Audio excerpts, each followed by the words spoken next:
மற்றவர்களுடைய மானங்களில் கை வைத்து விளையாடுவது, இதெல்லாம் ஃபித்னா. இன்றைக்கு கொஞ்சம் பேருக்கு தொழிலே அதுதான். நம்முடைய எதிரியாக இருந்தாலும் அவருடைய மானத்தை பாதுகாக்க வேண்டும். மானம் புனிதமானது. ஒவ்வொரு மனிதனுக்கும் மானம் புனிதமானது. எவனாக இருந்தாலும் அவனுடைய மானத்தை பாதுகாப்பதற்காக ஒரு முஸ்லிம் பாடுபட வேண்டும்.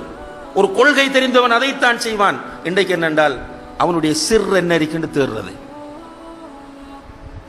சில கூட்டம் இருக்கு ஊர் ஊரா சுத்துற கூட்டம். ஆறாவது ஒரு கிறுக்கன் ஒரு ரெக்கார்டு ஒன்றை வச்சுக்குவான். அவனுக்கிட்ட அந்த ரெக்கார்டு இருக்குன்னு தெரிஞ்சா அதுக்கு பஸ் பிடிச்சி நாளொதுக்கி போற அளவுக்கு ஃபித்னாவுடைய காலம். மனிதன் பலவீனமானவன், பலவீனத்தின் அடிப்படையில் தவறுகள் செய்வான். ரசூலுல்லாஹி அலைஹி வஸல்லம் அவர்களும் உமர் இப்னுல் கத்தாப் ரலியல்லாஹு அன்ஹு அவர்களும் ஒரு இடத்திலே உட்கார்ந்திருக்கிறார்கள். ஒரு மனிதர் டென்ஷனா வாரார்.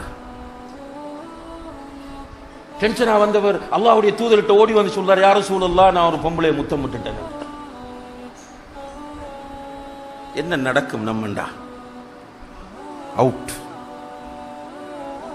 உமர் ரலியல்லாஹு உடனே சத்தம் போட்டாங்க, அல்லாஹ் மறைச்சத்தை நீ ஏன் கொண்டு வராய் பப்ளிக்? அல்லாஹ் உனக்கு மறைத்து விட்டான், நீ ஏன் அதை தூக்கிட்டு பப்ளிக் வர ஓடுண்டாங்க. இதுதான் ஒரு முஃமின். நம்ம என்னண்டா எல்லாத்துக்கும் குர்ஆன் ஹதீஸ் ஆதாரம், எல்லாத்துக்கும் குர்ஆன் ஹதீஸ், லா ஹவுல வலா குவத்த இல்லா பில்லாஹ். என்ன சீர்திருத்தம் விடலாமா? ஜரஹ் வ தஅதீல் இருக்கிறது தெரியுமா? அப்படி உசூல் ஹதீஸ் இருக்கிறது தெரியுமா? இப்படி எல்லாம் சொல்லி இப்படி எல்லாம் நீங்க சொன்னா உலமாக்கள் ஹதீஸ்களை எப்படி பாதுகாத்திருப்பாங்க? இவனுக்கு நியாயத்தை சொல்லி ஃபித்னாவை பரப்பி கொண்டே இருக்கிறான்.